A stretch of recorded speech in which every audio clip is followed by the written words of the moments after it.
नमस्कार दोस्तों, 3 दिसंबर 1971 Pakistan operation Chengiz Khan launch करता है। इंडिया की कई एयरफील्ड्स पर बम गिराए जाते हैं पाकिस्तानी एयरफोर्स के द्वारा। अमृतसर, पठानकोट, जोधपुर, अंबाला, आगरा, श्रीनगर, टोटल में 11 एयरफील्ड्स पर हमला किया जाता है। उस शाम को प्रधानमंत्री इंदिरा गांधी रेडियो पर एक मैसेज जारी करती हैं देश की जनता के लिए। ये कहती हैं कि इंडिया के खिलाफ एक जंग छेड़ दी गई है। मैं एक खतरे के समय बोल रही हूँ। कुछ ही घंटे पहले 3 दिसंबर पाकिस्तान ने हमारे ऊपर एक हमला किया। इंडियन एयरफोर्स रिटेलिएट करती है और कुछ इस तरीके से शुरुआत होती है दोस्तों इंडिया पाकिस्तान 1971 वॉर की। एक ऐसी वॉर जिसके अंत में एक नए देश का जन्म होता है, बांग्लादेश। लेकिन क्या कारण था आखिर, क्यों हुई ये वॉर? क्यों बांग्लादेश आजादी चाहता था पाकिस्तान से? और इंडिया का क्या रोल आता है इस पूरी कहानी में? आइए समझने की कोशिश करते हैं आज के इस वीडियो में। India gave people of Bangladesh their independence. এবারের সংগ্রাম আমার মুক্তির সংগ্রাম, এবারের সংগ্রাম স্বাধীনতার সংগ্রাম। Pakistan lost half of its country. A new nation was born, Bangladesh. कहानी की शुरुआत करते हैं ब्रिटिश के पहले से, कॉलोनियल टाइम से पहले, जो इंडियन सब कॉन्टिनेंट था, यानी आज के दिन का इंडिया, पाकिस्तान, बांग्लादेश, नेपाल, बर्मा और श्रीलंका। इस पूरे एरिया में हजारों छोटे बड़े ऑटोनोमस किंगडम्स हुआ करते थे। राजा महाराजाओं का रूल था, जिनकी अपनी लैंग्वेजेस होती थी, ट्रेडिशन होता था, अपना कल्चर होता था। जो बंगाल का एरिया होता था, स्पेसिफिकली अगर सिर्फ बंगाल वाले एरिया की बात करें, यानी आज के दिन का बांग्लादेश प्लस वेस्ट बंगाल और इसके आसपास का कुछ एरिया, इस एरिया को करीब 13th सेंचुरी से मोस्टली मुस्लिम राजाओं के द्वारा रूल किया गया था। मोहम्मद बख्तियार खिलजी जो फाउंडर थे खिलजी डायनेस्टी के, उन्होंने मुस्लिम रूल को शुरू किया था इस एरिया में अर्ली 13th सेंचुरी से। लेकिन इंपॉर्टेंट चीज ये जानने वाली है कि जो भी रूलर्स थे यहाँ पर, उन्हें ज्यादा इंटरेस्ट नहीं था अपने रिलीजन को प्रीच करने में। उनका फोकस इसमें बने रहता था कि कैसे वो लोकल कम्युनिटीज को सिस्टम का हिस्सा बना सके। तो इन मुस्लिम राजाओं के टाइम में भी जो बड़े हाई ऑफिस होल्डर्स होते थे, ट्रेडर्स होते थे, म्यूजिशियंस होते थे, वो अलग अलग रिलीजियस बैकग्राउंड और ट्रेडिशन से आते थे। बेसिकली कहा जाए, हिंदुइज्म और इस्लाम के बीच में जो को एग्जिस्टेंस थी और इंटरमिंगलिंग थी, वो इस एरिया में बहुत देखी गई। इसकी वजह से जो कट्टरवाद था, एक्सट्रीमिज्म था, वो काफी हद तक कंट्रोल में रहा। समय में आगे चले तो साल 1757 में ईस्ट इंडिया कंपनी इस एरिया को टेक ओवर कर लेती है, जिसको मैंने डिटेल में इस वीडियो में समझाया है। जिसके बाद 1947 तक ब्रिटिश रूल रहता है और फिर हमें देखने को मिलता है पार्टीशन इंडिया और पाकिस्तान के बीच।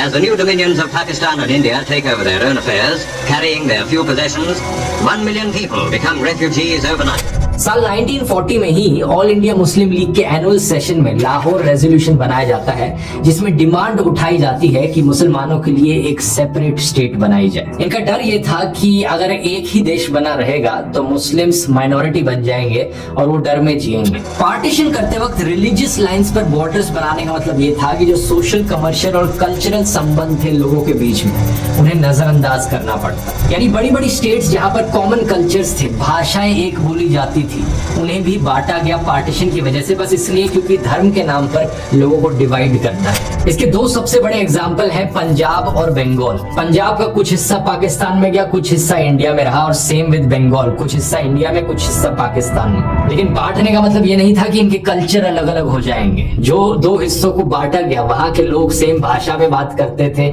सेम कल्चर और ट्रेडिशंस को फॉलो करते थे। बंगाल में जो मुस्लिम्स पाकिस्तान के फेवर में थे, उनकी उम्मीद ये थी कि एक नया मुस्लिम देश बनने से उन्हें एक बेहतर स्टैंडर्ड ऑफ लिविंग मिलेगा, उनकी फाइनेंशियल और सोशल कंडीशन इंप्रूव होगी। इनमें से कई ऐसे लोग थे जो इंफीरियर फील करते थे हिंदू लैंडलॉर्ड्स के लिए, क्योंकि वो उनके लिए काम किया करते थे। वो पाकिस्तान की सरकार की तरफ देख रहे थे अपने फंडामेंटल राइट्स पाने के लिए। ऑब्वियसली जब बंटवारा किया गया, पार्टीशन हुआ, तो बहुत से परिवार, बहुत से लोग डिस्प्लेस हो गए। एक भारी माइग्रेशन देखने को मिली, जिसमें कई मुस्लिम्स पाकिस्तान की तरफ माइग्रेट हुए और कई हिंदूज पाकिस्तान से इंडिया।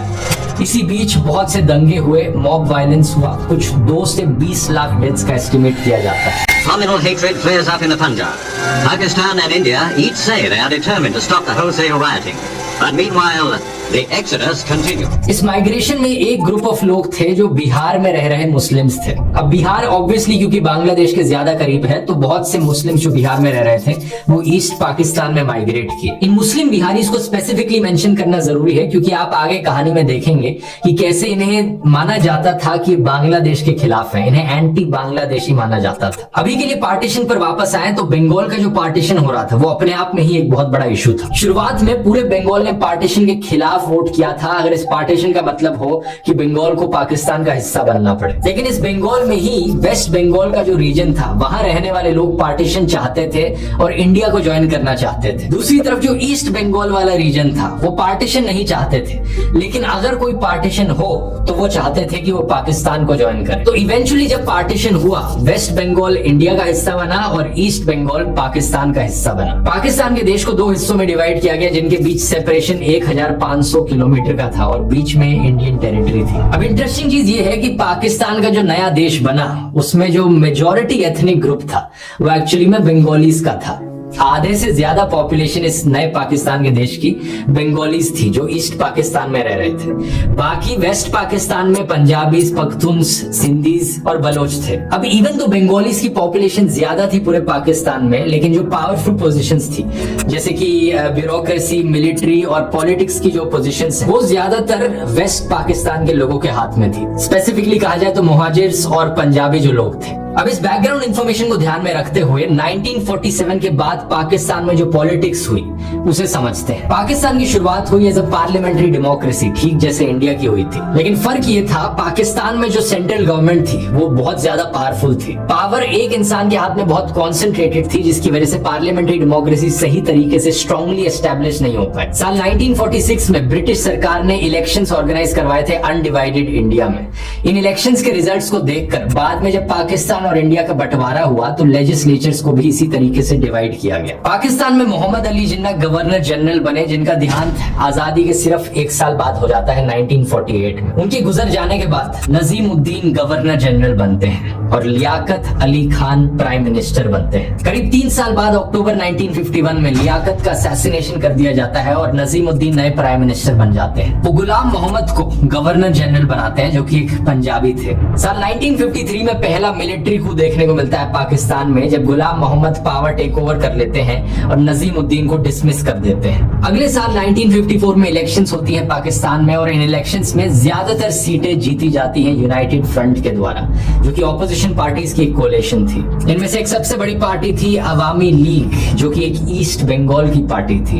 इन इलेक्शन रिजल्ट्स के बाद पूरी कॉन्स्टिट्यूएंट असेंबली को डिसमिस कर दिया जाता है गुलाम मोहम्मद के द्वारा। साल 1955 में गुलाम मोहम्मद ऑफिस छोड़ते हैं और major general Iskander Mirza governor general बनते हैं। इनके अंडर पहली बार होता है कि ईस्ट बंगाल की रीनेमिंग करी जाती है। ईस्ट बंगाल को अब से ईस्ट पाकिस्तान बुलाया जाने लगता है। अब 1947 से लेकर 1971 के बीच में दोस्तों पाकिस्तान में कई फेजेस देखने को मिलते हैं जहां पर मिलिट्री का रूल चल रहा था। इसका मतलब यह है कि जो पॉलिटिकल पार्टीज डिजर्व करती थी पावर में होना, उनसे पावर छीनी जा रही थी। स्पेसिफिकली कहा जाए ईस्ट बंगाल में रहने वाले लोगों को पॉलिटिकली रिप्रेजेंट होने का मौका नहीं मिल पा रहा था। इसके अलावा ज्यादातर पैसा जो देश खर्च करता था वो वेस्ट पाकिस्तान के पास जाता था। 75% नेशनल बजट वेस्ट पाकिस्तान पर स्पेंड किया जाता था, इवन दो 62% जो रेवेन्यू इनकम आ रहा था सरकार के पास वो ईस्ट पाकिस्तान से आने लग रहा था। जो इकोनॉमिक डेवलपमेंट देखने को मिल रही थी वो वेस्ट पाकिस्तान में ज्यादा बेहतर तरीके से देखने को मिल रही थी। 1969-70 में जो पर कैपिटा इनकम था वेस्ट पाकिस्तान का 61% ज्यादा था ईस्ट पाकिस्तान से। 25 गुना ज्यादा मिलिट्री पर्सनल्स थे वेस्ट पाकिस्तान में। और इस सब के अलावा सबसे बड़ा इशू यहाँ पर था लैंग्वेज को लेकर। जिन्ना और उनके कई एडवाइजर्स मानते थे कि ईस्ट पाकिस्तान और वेस्ट पाकिस्तान का सही मायनों में यूनिफिकेशन तभी हो सकता है जब वो एक भाषा बोले, और ये भाषा उनकी राय में होनी चाहिए उर्दू। तो वेस्ट पाकिस्तान के रूलर्स के द्वारा यहाँ पर उर्दू इम्पोजिशन देखने को मिला कि भाई जबरदस्ती है, हर किसी को उर्दू में ही बात करनी पड़ेगी। ऑफिशियल कामों के लिए आर्मी में हम हर जगह उर्दू में ही बात करेंगे सिर्फ। लेकिन ऑब्वियसली ईस्ट पाकिस्तान में रहने वाले जो लोग थे वो ईस्ट बंगाल बंगाली थे, बंगाली भाषा बोलते थे। इनफैक्ट 56% पाकिस्तानीज बंगाली में ही बात करते थे। उर्दू को एक लैंग्वेज ऑफ द एलीट माना जाता था। जो हाई प्रोफाइल लोग हैं सिर्फ वही उर्दू में बात करते हैं। आम जनता बंगाल में रह रही बंगाली में बात करती थी। 21 मार्च 1948 को मोहम्मद अली जिन्ना ने ढाका में एक स्पीच दी थी और बड़े क्लियरली कहा था पाकिस्तान की स्टेट लैंग्वेज सिर्फ उर्दू होगी और कोई और भाषा नहीं होगी। Let me make it very clear to you. Leave no doubt that state language of Pakistan is going to be Urdu and no other language. ये सब सुनकर बंगाल में रहने वाले लोग बड़े आउटरेज्ड हो गए। इवेंचुअली इस उर्दू इम्पोजिशन की वजह से शुरुआत हुई बंगाली लैंग्वेज मूवमेंट की। 21 फरवरी 1952 एक बड़ा प्रोटेस्ट ऑर्गेनाइज करवाया जा रहा था इस लैंग्वेज मूवमेंट के द्वारा। स्टूडेंट्स का एक बड़ा ग्रुप और पॉलिटिकल एक्टिविस्ट इकट्ठे हुए प्रोटेस्ट करने के लिए प्रोविंशियल असेंबली के सामने। पाकिस्तान की आर्मी ने इन पर ओपन फायर कर दिया, 5 लोग मारे गए और आज के दिन तक 21 फरवरी को सेलिब्रेट किया जाता है as the language martyrs day Bangladesh में। 1999 में बाद में जाकर यूनेस्को ने कहा था कि 21 फरवरी अब से इंटरनेशनल मदर टंग डे भी मनाया जाएगा। इसके रिस्पांस में 2 साल बाद जाकर 1954 में बंगाली को फाइनली कहा गया कि एक ऑफिशियल स्टेटस दे देते हैं। 1956 में बंगाली को एक स्टेट लैंग्वेज भी बना दिया गया। लेकिन लोगों के अंदर जो फीलिंग थी बंगाली कल्चर और लैंग्वेज को लेकर वो और मजबूत बन चुकी थी। ऐसे इंसिडेंट्स ने एक बड़ा इम्पैक्ट डाला आने वाले सालों में। साल 1965 में इंडिया पाकिस्तान के बीच में वॉर होती है और इस वॉर के बाद ईस्ट पाकिस्तान एक कमजोर डिफेंस के साथ रह जाता है। जो इकोनॉमिक और पॉलिटिकल इम्बैलेंस था ईस्ट पाकिस्तान और वेस्ट पाकिस्तान में वो इस वॉर के बाद और उभर के आने लगता है। इसी रीजन से एक 6 पॉइंट डिमांड उठाई जाती है ईस्ट पाकिस्तान के इकोनॉमिक डेवलपमेंट को लेकर। ये डिमांड उठाते हैं शेख मुजीबुर रहमान जो कि अवामी लीग पॉलिटिकल पार्टी के एक फाउंडिंग लीडर थे। इस डिमांड के 6 पॉइंट्स देश हिला देने वाले होते हैं। सबसे पहला पॉइंट ही इसमें लिखा गया था कि पाकिस्तान को एक फेडरेशन स्टेट बनाया जाए और जो ईस्ट पाकिस्तान का रीजन है उसे और ज्यादा ऑटोनॉमी दी जाए। जो रिसोर्सेज है ईस्ट पाकिस्तान के अंदर वो ईस्ट पाकिस्तान की सरकार को दिए जाए। 2 सेपरेट करेंसीज हो पाकिस्तान में, एक वेस्ट पाकिस्तान के लिए एक ईस्ट पाकिस्तान के लिए। ईस्ट पाकिस्तान के अपने इंडिपेंडेंट फॉरेन रिजर्व्स हो, इनफैक्ट एक सेपरेट मिलिट्री फोर्स भी हो। मतलब ये मांगे कुछ ऐसी है कि मानो कि ईस्ट पाकिस्तान को एक अपना अलग ही देश सा बना दिया जाए। ये सुनकर ऑब्वियसली वेस्ट पाकिस्तान की सरकार बिल्कुल भी खुश नहीं होती। सारी डिमांड्स को रिजेक्ट कर दिया जाता है और इनफैक्ट वेस्ट पाकिस्तान की सरकार कहती है कि इस तरीके की डिमांड्स उठाना एक सेपरेटिस्ट मांग है, देश के खिलाफ जाना हुआ, ये देश को बांटने की बात करने जैसा हुआ। इसी के चलते 19 जून 1968 को उस वक्त पाकिस्तान में अयूब खान की सरकार थी, वो शेख मुजीबुर रहमान को अरेस्ट कर लेती। साथ में 34 और बंगाली सिविल और मिलिट्री ऑफिसर्स को अरेस्ट किया जाता है पाकिस्तान के खिलाफ कंस्पिरेसी रचने के लिए। इन पर सेडिशन का केस लगाया जाता है। इस केस को पॉपुलरली बुलाया जाता है Agartala conspiracy case. General Ayub Khan का कहना था कि शेख मुजीब और उनके साथी इंडियन गवर्नमेंट के साथ अगरतला में कोलैबोरेट कर रहे हैं जिससे कि वो एक आजाद बांग्लादेश बना पाए। अगरतला त्रिपुरा में है अगर आप भूल गए हो तो। अब इस पॉइंट ऑफ टाइम तक शेख मुजीबुर रहमान बड़े पॉपुलर पॉलिटिकल लीडर बन चुके थे। बंगाली लोगों की आवाज थे वो। ईस्ट पाकिस्तान में रहने वाले बंगाली लोगों को जो भी अत्याचार, डिस्क्रिमिनेशन और इनइक्वालिटी सहनी पड़ रही थी वो अवामी लीग और शेख मुजीबुर में ही अपनी उम्मीद ढूंढते थे। तो उनके अरेस्ट होने के बाद लोग सड़कों पर उतर आए, भारी प्रोटेस्ट देखने को मिले। इन्हीं प्रोटेस्ट के बीच एक शेख मुजीबुर के साथी सर्जेंट जहारुल्लाह हक जब ये जेल में बंद थे इन्हें एक प्रिजन गार्ड के द्वारा मार दिया जाता है। ये सुनकर लोगों में और गुस्सा पनपता है, मानो लोग रेवोल्यूशन करने को तैयार हो। जनरल अयूब खान इस सिचुएशन को मद्देनजर रखते हुए 22 फरवरी 1969 को शेख मुजीबुर रहमान को जेल से रिहा कर देते हैं और जो अगरतला केस उन पर लगाया गया था उसे विथड्रॉ कर लिया जाता है। लेकिन इस पॉइंट तक डेमोन्स्ट्रेशंस, प्रोटेस्ट और लेबर स्ट्राइक्स इस हद तक बढ़ चुकी थी कि अयूब खान को खुद रिजाइन करना पड़ता है 1969 में। यहाँ पर याद रखिए कि जनरल अयूब खान ने अपने हाथों में सत्ता ली थी एक मिलिट्री कू के जरिए।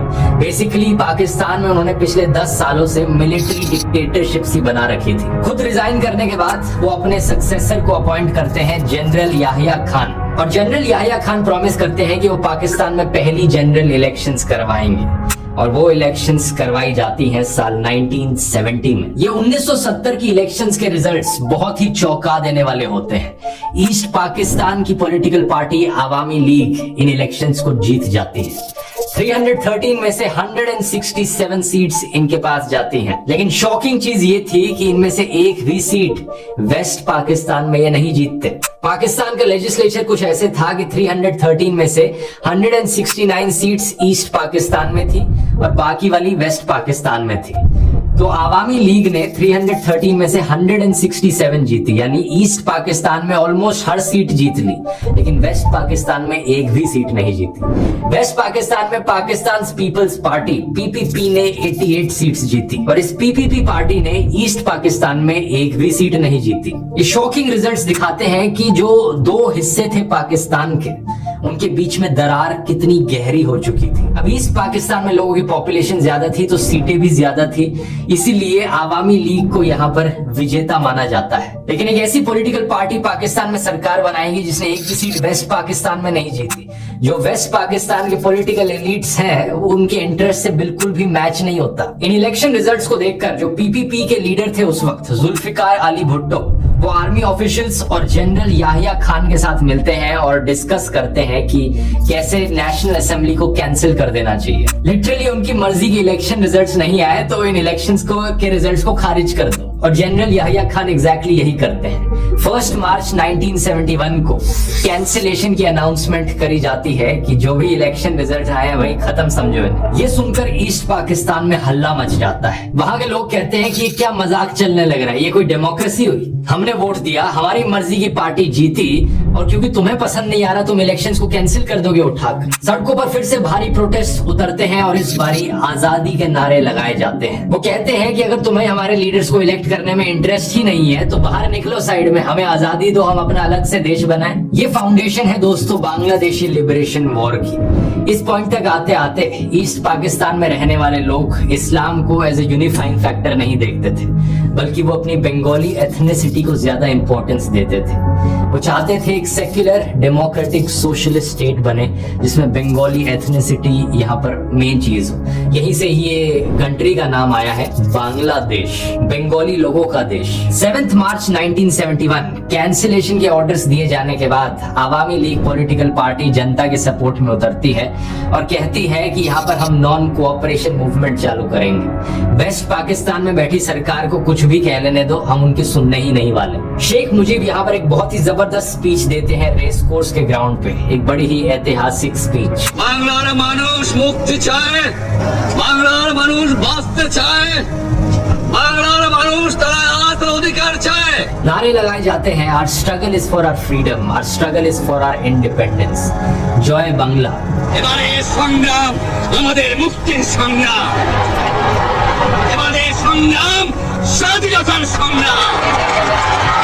अब इस पॉइंट पर दोस्तों जो ईस्ट पाकिस्तान में रहने वाले बंगाली लोग थे और जो उर्दू स्पीकिंग बिहारी लोग थे जिनका मेंशन मैंने वीडियो के शुरू में किया था, इनके बीच में तनाव बढ़ने लगता है। क्योंकि जो बिहार से उर्दू स्पीकिंग लोग आए थे उन्हें प्रो पाकिस्तान देखा जा रहा था, प्रो वेस्ट पाकिस्तान, क्योंकि वो उर्दू में बात करते थे और जनरली वो वेस्ट पाकिस्तान के सपोर्ट में रहते थे। तो कई अटैक्स देखने को मिले प्रोटेस्ट के बीच में बिहारी कम्युनिटीज के अगेंस्ट। और मार्च 1971 में पाकिस्तान की आर्मी इसे एज एन एक्सक्यूज यूज करती है इंटरवीन करने के लिए। पाकिस्तानी आर्मी कुछ प्रो पाकिस्तान बंगालीज को अपने ऑपरेशंस के लिए रिक्रूट करती है। ये भी एक बड़ी इंटरेस्टिंग चीज है। ऐसा नहीं था कि हर कोई जो ईस्ट पाकिस्तान में था वो अपने लिए एक आजाद देश देखना चाहता था। स्पेशली एक पॉलिटिकल पार्टी थी जमात इस्लामी, उसके पॉलिटिकल लीडर्स और सपोर्टर्स एक्चुअली में वेस्ट पाकिस्तान की सरकार को सपोर्ट करते थे, तो उन्होंने पाकिस्तानी आर्मी के साथ कोलैबोरेट किया। 10 और 13 मार्च के बीच में पाकिस्तान इंटरनेशनल एयरलाइंस की सारी इंटरनेशनल फ्लाइट्स को कैंसिल कर दिया जाता है और उन्हें अर्जेंटली कहा जाता है कि वो ढाका में फ्लाई करें। कुछ सरकारी पैसेंजर्स को ले जाकर फ्लाई किया जा रहा है वहां पर। कौन है ये लोग? ये है पाकिस्तानी सोल्जर्स जिन्होंने सिविलियन ड्रेसेस पहन रखी हैं एक ऑपरेशन चलाने के लिए। मीनवाइल ईस्ट पाकिस्तान में प्रोटेस्टर्स ने अपने आप को ऑर्गेनाइज कर लिया है।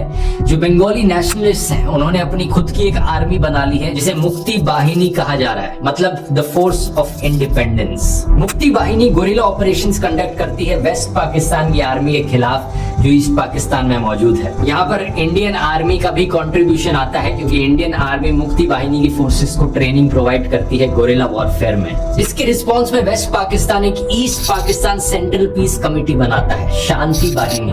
बड़ा ही आयरॉनिक नाम है क्योंकि शांति वाहिनी ढेर सारे वॉर क्राइम्स करती है, हजारों सिविलियंस को मारा जाता है, औरतों पर अत्याचार होते हैं और स्पेसिफिकली इंटेलेक्चुअल जो लोग हैं उन्हें टारगेट करके मारा जाता है।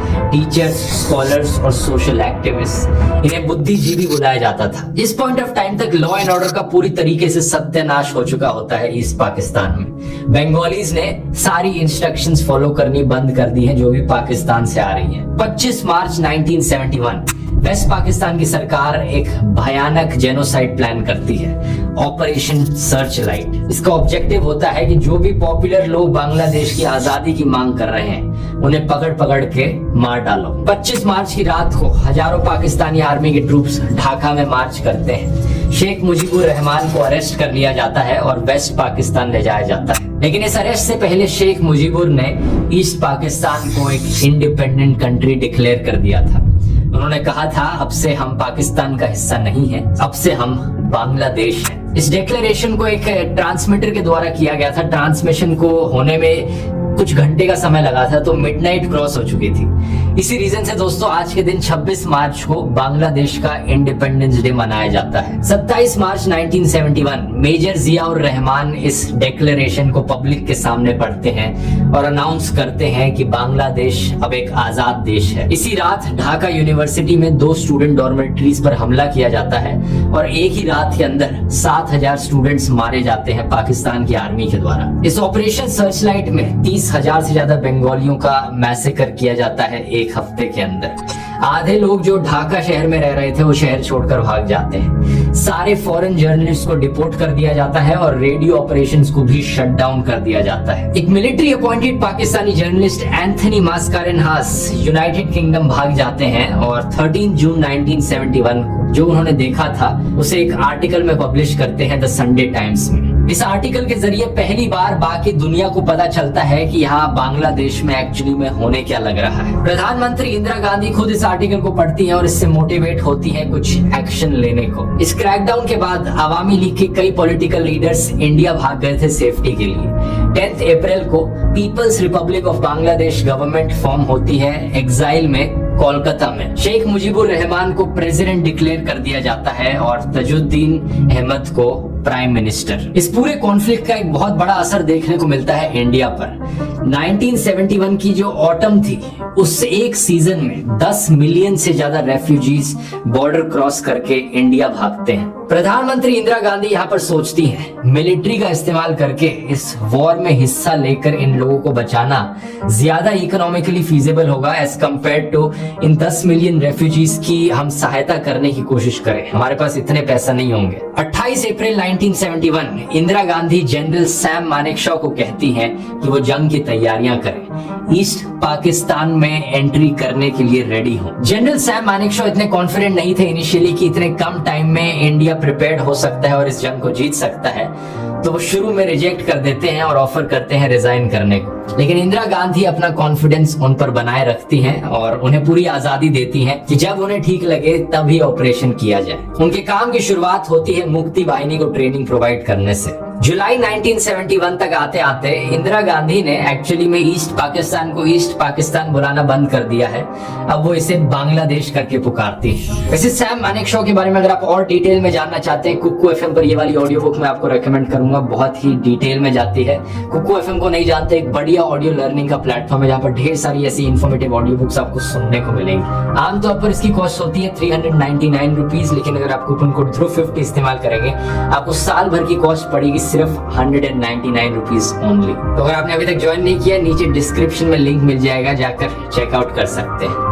अब टॉपिक पर वापस आते हैं। इस पॉइंट ऑफ टाइम तक अभी भी कोई कॉन्फ्लिक्ट नहीं देखने को मिला है इंडिया और पाकिस्तान के बीच में डायरेक्टली। ये सिर्फ 3 दिसंबर 1971 को जाकर ही होता है कि पाकिस्तान ऑपरेशन चेंगिस खान लॉन्च करता है और इंडिया के एयरफील्ड्स पर हमला बोल देता है। पाकिस्तान को डर था कि इंडिया किसी भी वक्त मिलिट्री का इस्तेमाल करके इस वॉर में इंटरवीन कर सकता है और बांग्लादेश को आजाद करने में मदद कर सकता है, तो वो सोचते हैं कि क्यों ना हम ही पहले उन पर हमला कर दें। लेकिन ऑब्वियसली ये स्ट्रैटेजी किसी काम की नहीं होती, क्योंकि इंडिया की जो मिलिट्री स्ट्रैटेजी थी और मिलिट्री पावर थी वो कहीं ज्यादा बेहतर होती है पाकिस्तान के कंपैरिजन में। इंडिया का रिस्पांस था कि वेस्ट पाकिस्तान में एक डिफेंसिव मिलिट्री स्ट्रैटेजी चले और ईस्ट पाकिस्तान में एक कोऑर्डिनेटेड ऑफेंसिव थ्रस्ट हो, यानी सोल्जर्स को ग्राउंड पर भेजा जाए। इंडिया की वॉर में एंट्री करते ही पाकिस्तान यूनाइटेड नेशंस को अपील करता है कि इंडिया को सीज फायर करने के लिए फोर्स किया जाए।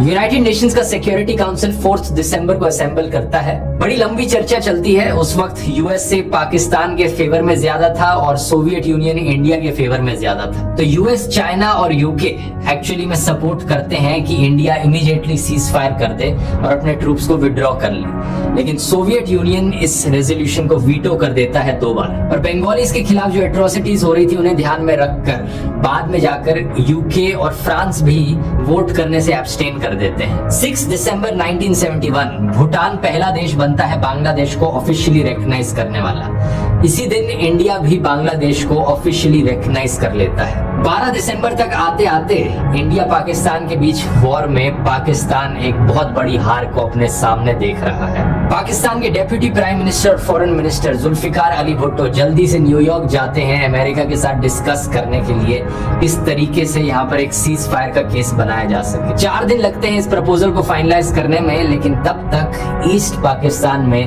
पाकिस्तान की मिलिट्री ऑलरेडी सरेंडर कर चुकी होती है। ये वॉर खत्म हो जाती है। जुल्फिकार अली भुट्टो फ्रस्ट्रेशन में आकर यूनाइटेड नेशंस में अपनी स्पीच रोककर काउंसिल छोड़कर चले जाते हैं। ये वीडियो उनका आप यहाँ पर देख सकते हैं। Why should I waste my time here in the Security Council? I'm going.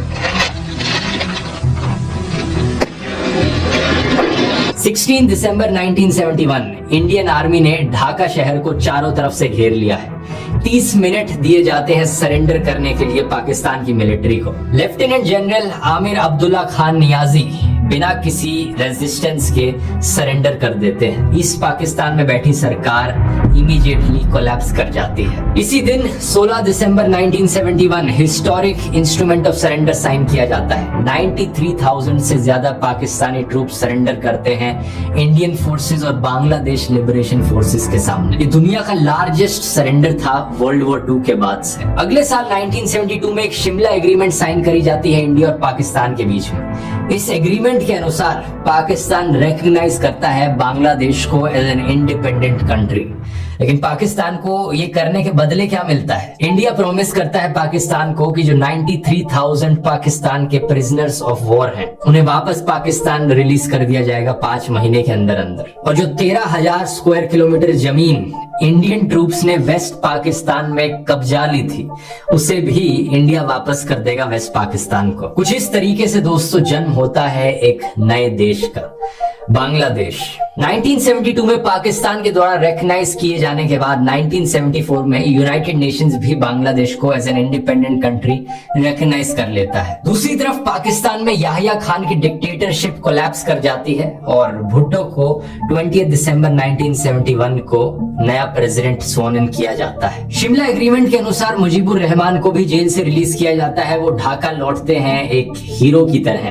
1973 में जब इलेक्शंस होती हैं बांग्लादेश में, लैंडस्लाइड मेजॉरिटी के साथ वो इलेक्शंस जीतते हैं। अवामी लीग उनकी पॉलिटिकल पार्टी पावर में आती है, लेकिन अनफॉर्चुनेटली कहानी में यहाँ इतनी कोई हैप्पी एंडिंग नहीं है इस पॉइंट ऑफ टाइम पर। क्योंकि बात क्या है दोस्तों, जिस प्रॉब्लम से पाकिस्तान सफर कर रहा था, कॉन्स्टेंटली मिलिट्री डिक्टेटरशिप्स, उसी प्रॉब्लम से कुछ हद तक बांग्लादेश भी अब सफर करने लगता है। मुजीबुर रहमान एक सेक्युलर आदमी थे जिन्होंने जमाते इस्लामी पर बैन लगा दिया था। उन्होंने सारी पॉलिटिकल पार्टीज पर बैन कर दिया जो धर्म के आधार पर बनी थी पावर लेने के बाद। लेकिन 15 अगस्त 1975 को शेख मुजीबुर रहमान को असैसिनेट कर दिया जाता है उनके पूरे परिवार के साथ। सिर्फ उनकी 2 बेटियां जिंदा बचती हैं जो उस वक्त जर्मनी में थी। ये कहानी को मैं बहुत शॉर्ट में बता रहा हूँ क्योंकि और बहुत सारी कॉम्प्लेक्सिटीज इन्वॉल्व है यहाँ पर। 1975 में जनरल जियाउर रहमान पावर पर कब्जा जमाते हैं और पब्लिक नैरेटिव को चेंज करने की कोशिश करते हैं। यानी बांग्लादेश में भी एक मिलिट्री कू देखने को मिलता है। ये मिलिट्री को हीरोज की तरह पोर्ट्रे करते हैं। जमाते इस्लामी पर जो बैन लगा था उसे हटा दिया जाता है और अगले कई सालों तक बांग्लादेश एक सेक्युलर डेमोक्रेसी बना रहने की जगह एक मिलिट्री डिक्टेटरशिप बना रहता है। साल 2009 में मुजीबुर रहमान की बेटी शेख हसीना पावर में आती है और आज के दिन तक भी शेख हसीना ही पावर में है, करंट प्राइम मिनिस्टर है बांग्लादेश की।